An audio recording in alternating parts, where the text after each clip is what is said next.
വ്യാജ വീഡിയോയും സൈബർ ആക്രമണവുമാണ് കഴിഞ്ഞ കുറേ ദിവസങ്ങളായി എന്തായാലും വടകര മണ്ഡലത്തെ സംബന്ധിച്ചിടത്തോളം വാർത്തയായി പ്രചരിക്കുന്നത്.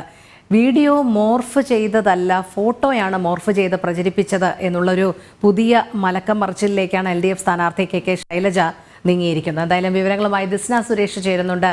ദിസ്ന, വടകര ശക്തമായ ത്രികോണ മത്സരം തന്നെയാണ്. അതിനിടയിലാണ് ഈ സൈബർ ആക്രമണവുമായി ബന്ധപ്പെട്ട ചില പരാതികൾ കെ ശൈലജ ഉന്നയിച്ചത്. പക്ഷേ ഇപ്പോൾ വീഡിയോ എന്നല്ല താൻ ഉദ്ദേശിച്ചത്, ഫോട്ടോയാണ് മോർഫ് ചെയ്തത് എന്ന രീതിയിലുള്ള മലക്കം മറിച്ചിലുകൾ കഴിഞ്ഞ ദിവസം ഉണ്ടായിരുന്നു. എന്തായാലും ആഭ്യന്തര വകുപ്പ് അന്വേഷണം ഊർജിതമാക്കി എന്ന് പറയുമ്പോഴും ആരാണ് ഇതിൻ്റെ പിന്നിൽ എന്നുള്ളത് ഇപ്പോഴും അവ്യക്തമായി തന്നെ തുടരുകയാണ്. എന്താണ് മറ്റ് വിവരങ്ങൾ?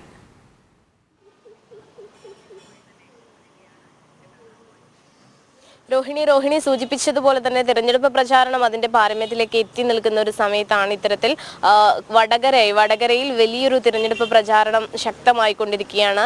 വടകര തിരിച്ചുപിടിക്കണമെന്ന ഇടതുപക്ഷത്തിന്റെ ഒരു രാഷ്ട്രീയ അജണ്ട, അതിനപ്പുറം പാനൂർ സ്ഫോടനം വിഷയം വരുന്നു. അത് ഇടതുപക്ഷത്തിനെ വെട്ടിലാക്കുന്ന ഒരു സാഹചര്യം ഒക്കെ തന്നെയും ഉണ്ടായിരുന്നു. പിന്നീടാണ് കെ ശൈലജയുടെ നേതൃത്വത്തിൽ ഇത്തരത്തിലൊരു സൈബർ ആക്രമണം തനിക്കെതിരെ നടന്നിട്ടുണ്ട്, അതും UDF സ്ഥാനാർത്ഥിയാണ് തനിക്കെതിരെ ഇത്തരത്തിലുള്ള സൈബർ ആക്രമണം നടത്തിയത് എന്ന് തുടങ്ങിയ ഒരു പ്രചാരണവുമായി രംഗത്തെത്തിയത്. വാർത്താ സമ്മേളനത്തിനൊക്കെ തന്നെയും ശൈലജ വികാരാധീനയൊക്കെ തന്നെയും പെരുമാറുന്ന ഒരു സാഹചര്യം ഉണ്ടായിരുന്നു. എന്തിനാണ് ഇത്തരത്തിൽ സൈബർ ഇടങ്ങളിൽ തന്നെ വലിച്ചിഴയ്ക്കുന്നത്, അത് വോട്ട് നേടുവാനുള്ള ഒരു രാഷ്ട്രീയമാണ് എന്ന തരത്തിലൊക്കെ തന്നെയും ശൈലജ വാർത്താ സമ്മേളനത്തിലൊക്കെ തന്നെയും വ്യക്തമാക്കുന്ന ഒരു സാഹചര്യം ഉണ്ടായിരുന്നു.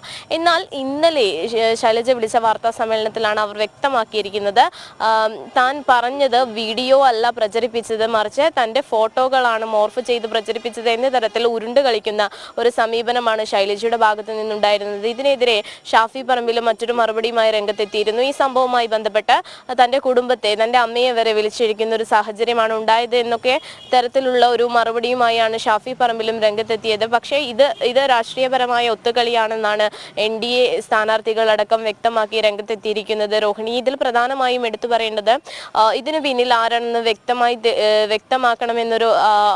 വ്യക്തമാക്കണമെന്ന ഒരു കാര്യമാണ് പ്രധാനമായും NDA സ്ഥാനാർത്ഥികൾ അടക്കം പറയുന്നത്. ഇത്തരത്തിൽ വ്യാജ വീഡിയോ തനിക്കെതിരെ പ്രചരിച്ചു എന്ന് പറഞ്ഞുകൊണ്ട് വോട്ടുകൾ കൂടുതൽ വാങ്ങിക്കൂട്ടുവാനുള്ള ഒരു ശ്രമമായിരുന്നു കെ ശൈലജയുടെ ഭാഗത്ത് നിന്ന് ഉയർന്നു വന്നിരുന്നത് എന്നൊരു കാര്യമാണ് മറ്റു കക്ഷികളൊക്കെ തന്നെയും വ്യക്തമാക്കിയിരിക്കുന്നത്. ഈ സാഹചര്യത്തിൽ ഇന്നലത്തെ വാർത്താ സമ്മേളനത്തിൽ താൻ എവിടെയാണ് വീഡിയോ എന്ന ചോദ്യത്തിനാണ് ശൈലജ ഇത്തരത്തിലൊരു മറുപടി പറഞ്ഞത്.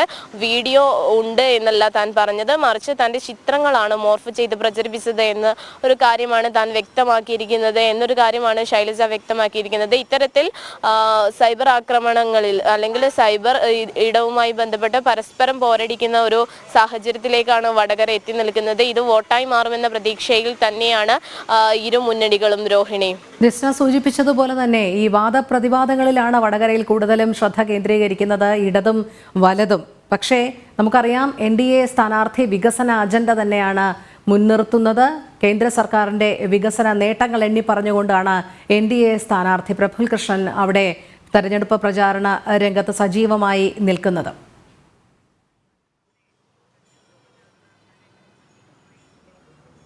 തീർച്ചയായും രോഹിണി സൂചിപ്പിച്ചതുപോലെ തന്നെ ഇടതു വലതുപക്ഷങ്ങൾ പരസ്പരം സൈബർ ആക്രമണത്തിന്റെ പേരിൽ പോരടിക്കുമ്പോൾ NDA സ്ഥാനാർത്ഥി പ്രഫുൽ കൃഷ്ണൻ വികസന മാതൃക, താൻ മുന്നോട്ട് വയ്ക്കുന്ന വികസനങ്ങൾ ജനങ്ങളിലേക്ക് എത്തിച്ചാണ് പ്രചരണം ശക്തമാക്കിയിരിക്കുന്നത്. അതിൽ വടകരയിലെ തീരദേശ മേഖലയിൽ അടക്കമുള്ള പ്രദേശങ്ങളിലെ ജനങ്ങൾക്ക് താൻ വിജയിച്ചാൽ ലഭ്യമാക്കുന്ന സഹായങ്ങളെക്കുറിച്ചും മറ്റു കാര്യങ്ങളൊക്കെ തന്നെയും പ്രഫുൽ കൃഷ്ണൻ വ്യക്തമാക്കിയിരുന്നു. മാത്രമല്ല, ഇതിൽ പ്രത്യക്ഷമായ രീതിയിൽ ഇടതു വലതുപക്ഷങ്ങൾ അവരുടെ നിലപാടുകൾ ശരിയായ രീതിയിൽ വ്യക്തമാക്കുന്നില്ല എന്നൊരു ആരോപണവും NDA സ്ഥാനാർത്ഥിയുടെ ഭാഗത്തു നിന്ന് ഉയർന്നു വരുന്നുണ്ട്.